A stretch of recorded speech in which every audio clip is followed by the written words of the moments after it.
In July 2017, I published on YouTube a video about the famous Irish medium Eileen Garrett, who founded the Parapsychology Foundation in New York in 1951.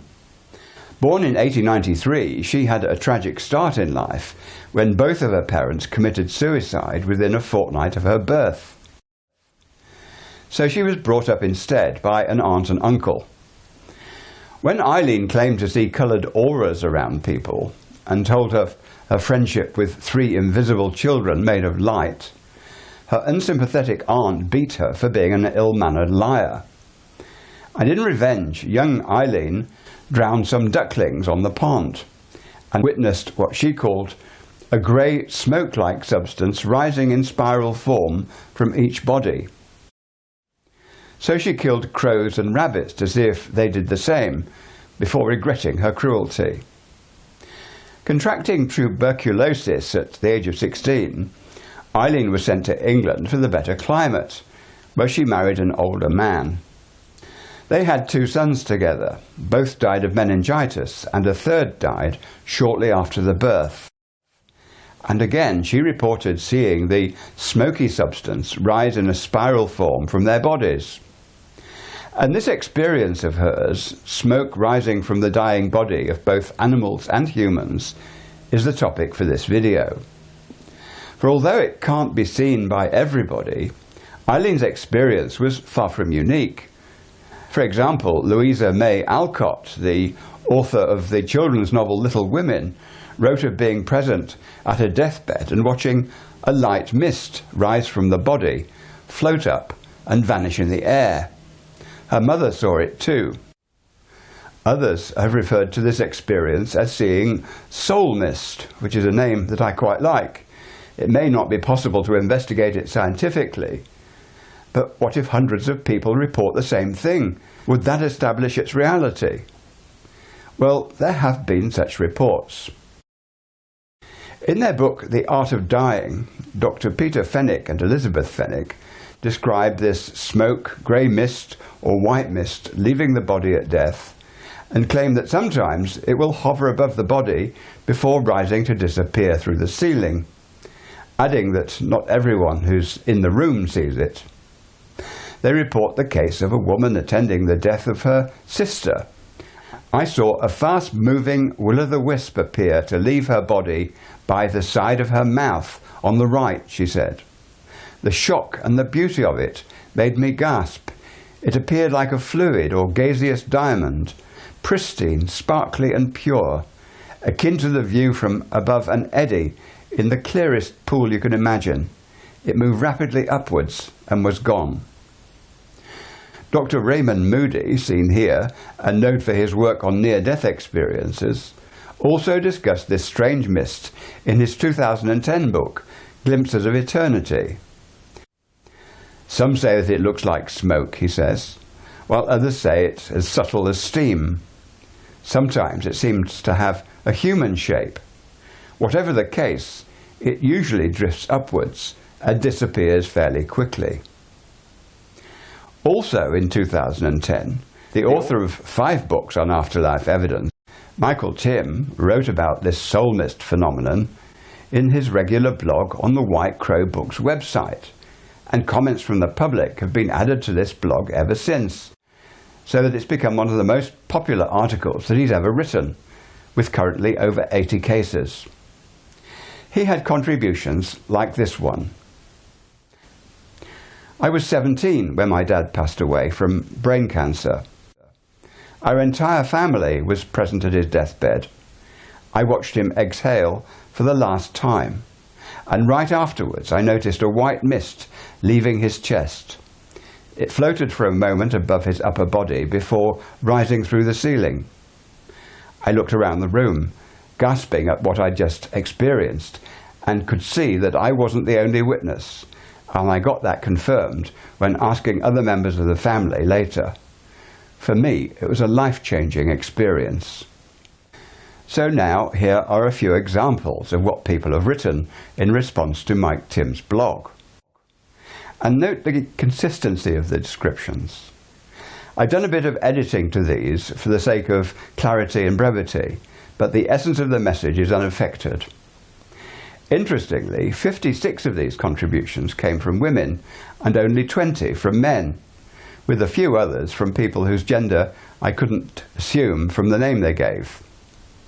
I guess that either women are more sensitive to this phenomenon than men, or women are more often intimately involved as the principal carer and therefore have more opportunity to experience it. In what follows, I'll describe the male contributions myself, and my friend Deborah will read the female ones. My father passed away a few days ago. I noticed that as he took his last breath, a smoke or mist streamed out of his trachea and chest and spiralled up. The colour in the room became a warm gold, and I felt more love than the need to feel sad. This is the second occasion I've witnessed this. However, I shrugged off the first time. It's nice to know there are others who have the same experience. My brother's father-in-law had a long career in the timber industry here in Oregon. He told me that once a young man was crushed between two logs in an accident in the woods. They could do nothing for him because of the seriousness of his injuries. As he passed on, they observed a mist rising above the body. Wouldn't it be wonderful comfort if that happened every time someone passed away?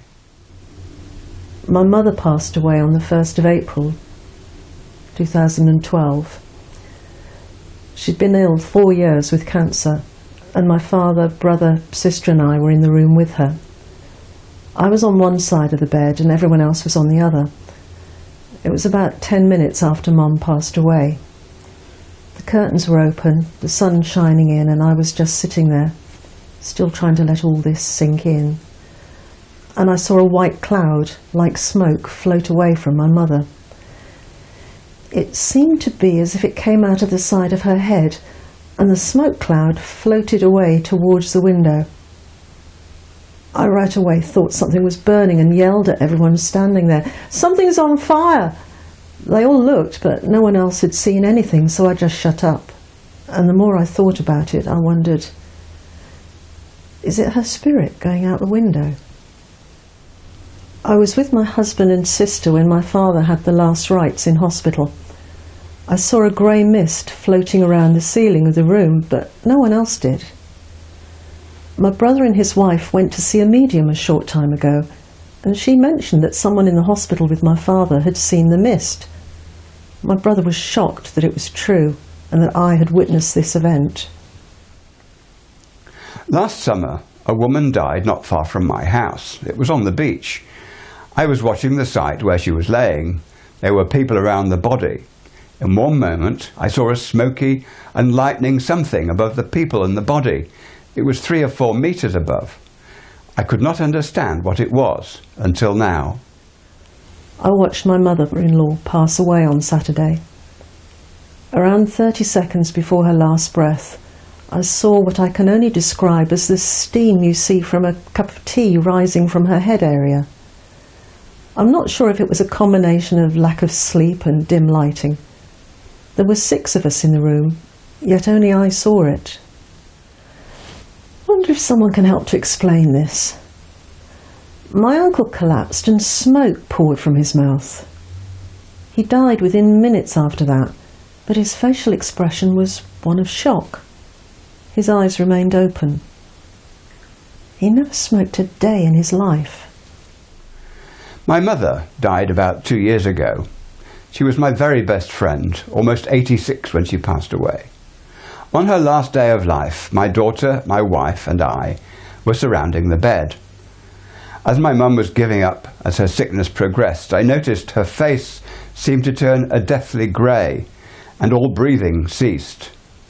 At that same moment I witnessed, for lack of a better word, a light-coloured smoke slowly rising from my mum's body. The smoky mist rose to about eye level, stopped momentarily, slowly intertwined and moved so deliberately through the cement block wall.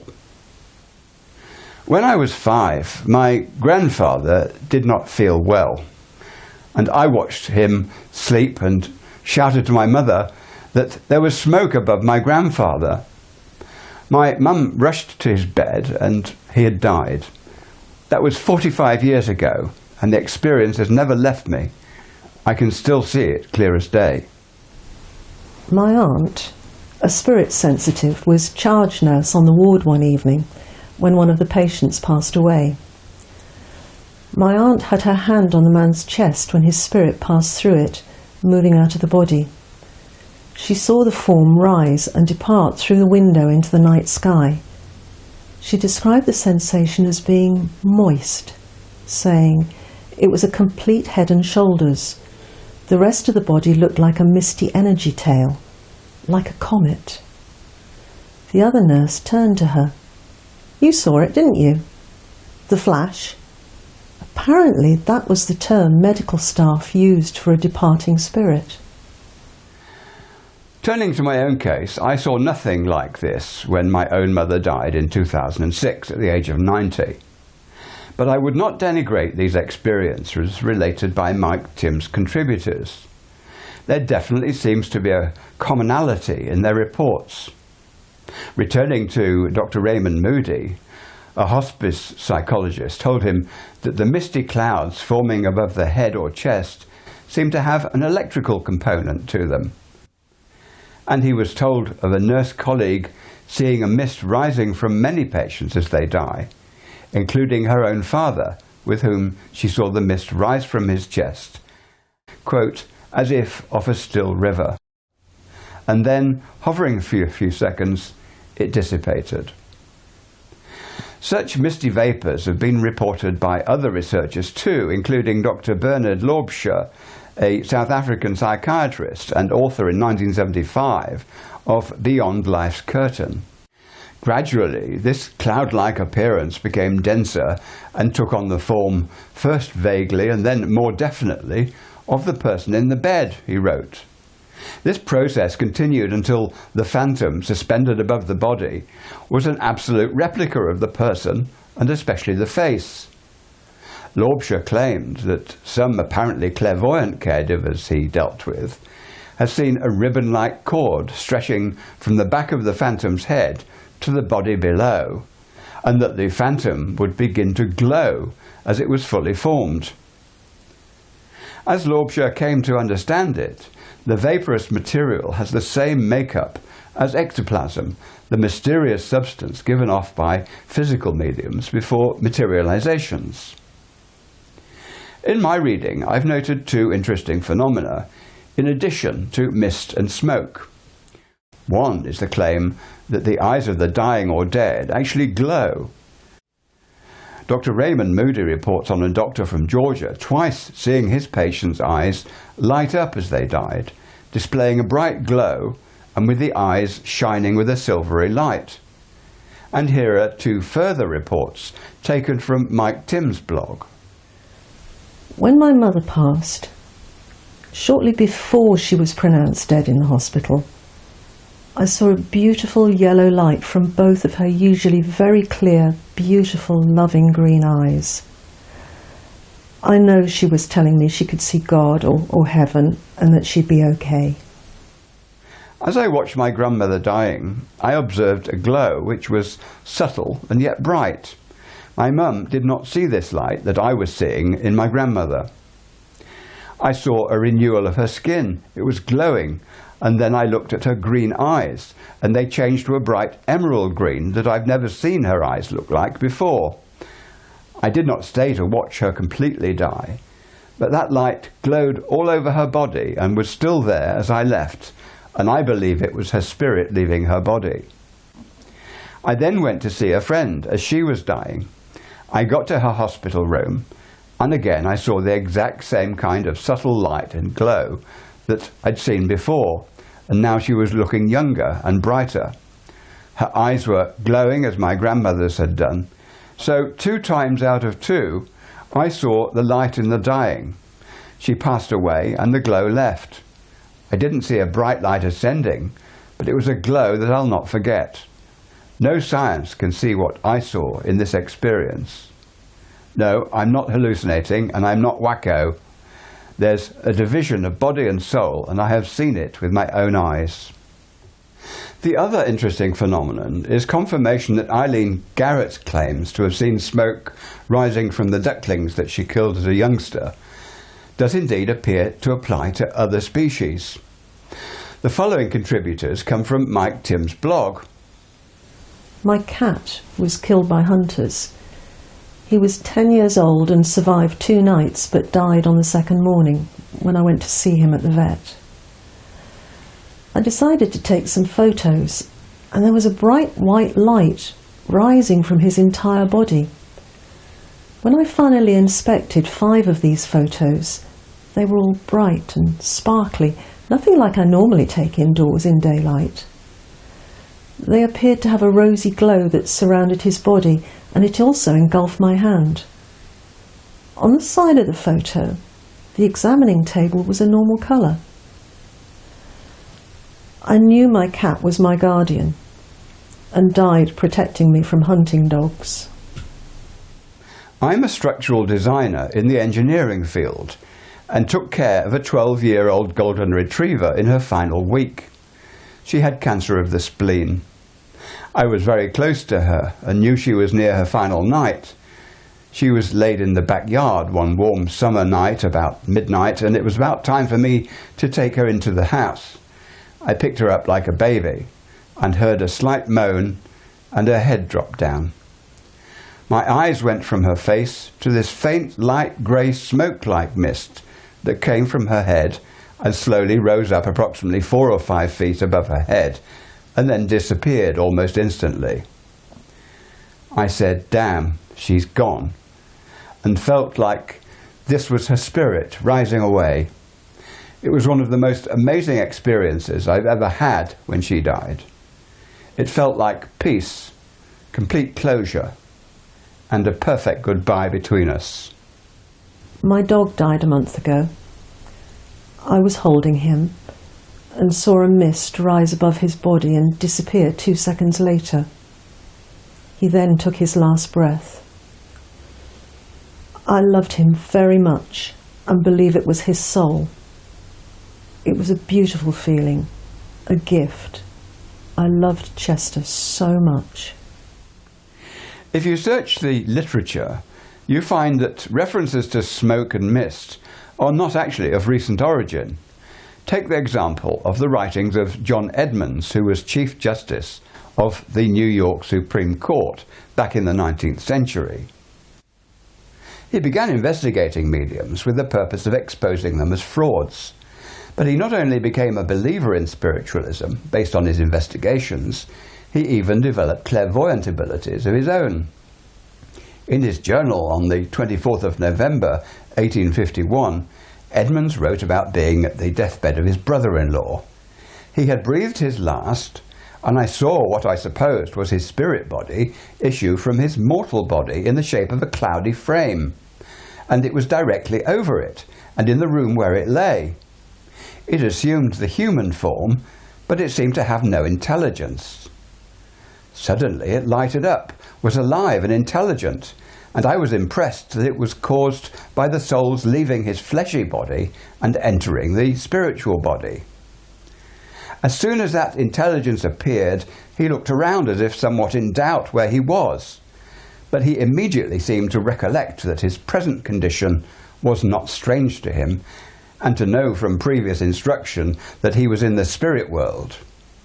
He then turned his looks to his family and friends who were around his corpse and bestowed a look upon them of affection, and was then wafted away on a flood of light fair into the distance until he had faded from my view. Another report comes from the actress and author Florence Marriott in 1891, seen here. In her book entitled There Is No Death, she wrote about a cloud of smoke gathering over the head of a dying girl and then spreading out and acquiring the shape of the girl's body. It was suspended in the air 2 or 3 feet above the body, she said. When she lay back unconscious, the spirit above, which was still bound to her brain, heart and vitals by cords of light, like electricity, it became, as it were, a living soul. Now let me introduce Dr. Robert CROOKALL, a British geologist by profession and also a psychical researcher. I came to know of him through his book The Supreme Adventure. In 1970 he also published Out of the Body Experiences, where he quoted a Dr. R.B. Hoot, a physician present at the death of his aunt. My attention was called to something immediately above the physical body, suspended in the atmosphere about 2 feet above the bed.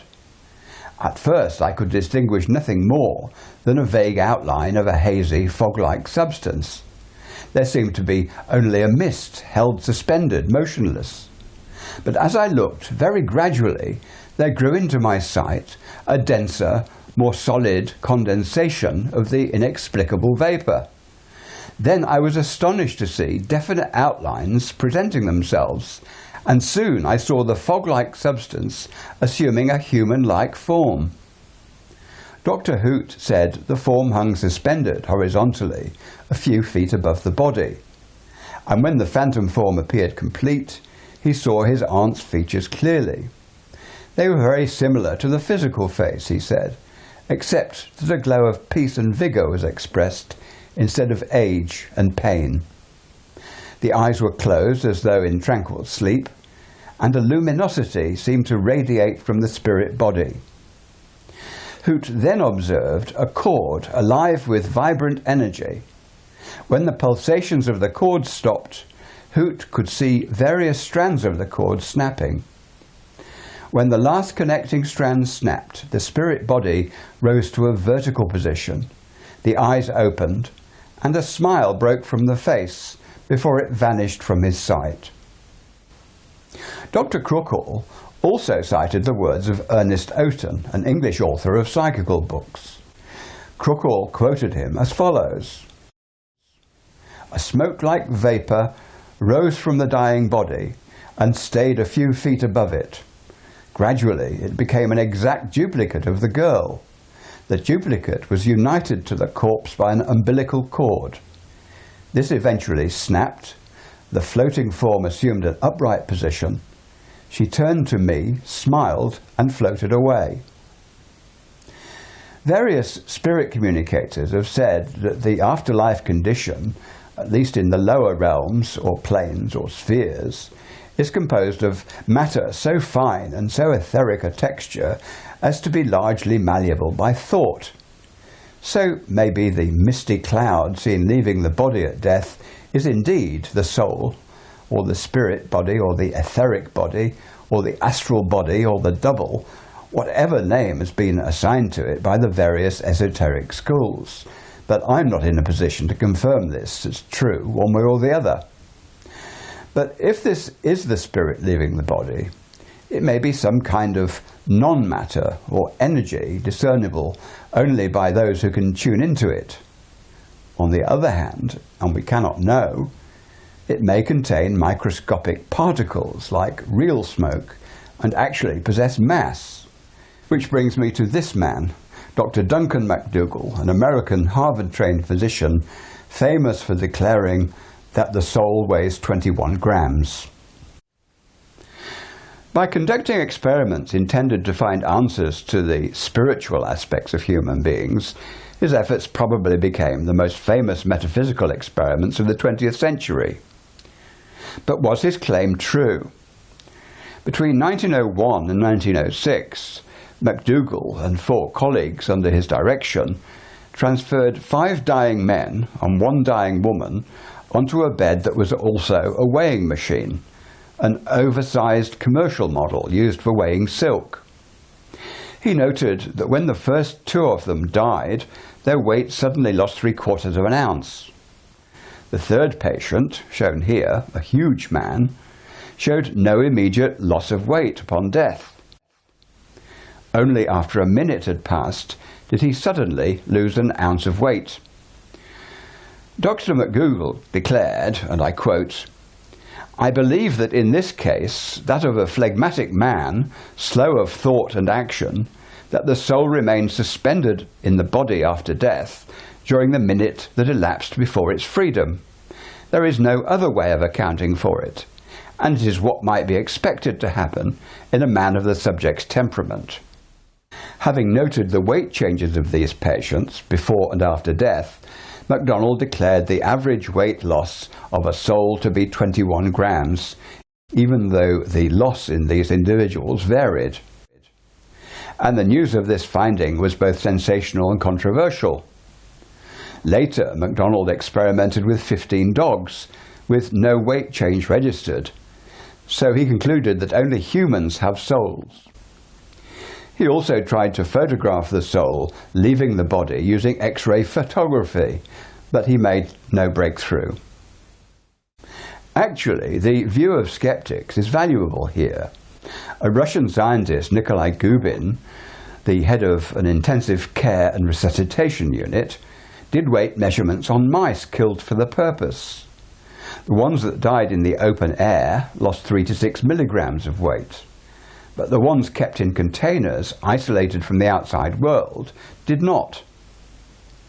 In a Swiss experiment on 23 volunteers, it was discovered that individuals simply falling asleep lost weight of 4 to 6 grams, compared with their weight when fully awake.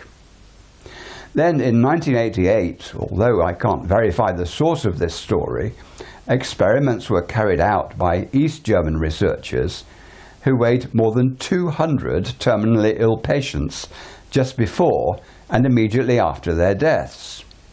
In each case, the weight loss was exactly the same, 1/3000th of an ounce, which is approximately 0.01 of a gram.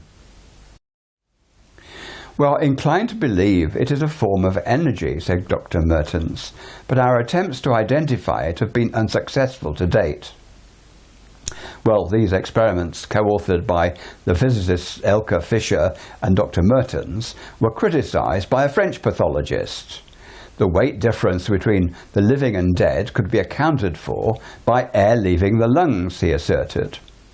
However, the authors replied that this had been taken into account in their calculations, and furthermore, the device they used had a margin of error of less than 100,000th of an ounce, or 0.0003 grams. Now, going back to the original study by Dr. McDougall, critics have pointed out that a stethoscope is hardly reliable enough to time death exactly. And they argued that the weight loss could be accounted for by physiologic factors such as evaporation. And McDougall himself noted during this experiment that 2 of the patients lost weight after death, but also kept on losing weight long after they had died. In any case, only 4 of the dying patients out of the 6 were used for the purpose of coming to the conclusion of 21 grams. So his sample was too small. In his favour, Dr. McDougall always admitted more tests were needed before claiming certainty on this issue. Even so, despite his theory not being considered true, it has taken on a life of its own in the media, in movies and in books. But the point, I guess, is this. While even the most modern and sophisticated equipment cannot locate the soul, using, for example, a CT machine or an MRI scan, this does not disprove the existence of the soul. Indeed, seeking physical evidence to prove the existence of the soul flies in the face of a great deal of philosophical scholarship. The ancient Greeks, for example, always understood the soul to be something insubstantial. Physicality isn't a requirement for realness. So to deny the soul's existence without evidence certainly flies in the face of those people featured in this video who witnessed soul mist. As Dr. Moody said of those who see soul mist, to suggest that the dying person is hallucinating is one thing, but it's quite another to suggest that healthy, alert witnesses are also hallucinating, especially when, as happens, 2 or more people observe the same phenomenon. Thanks for listening.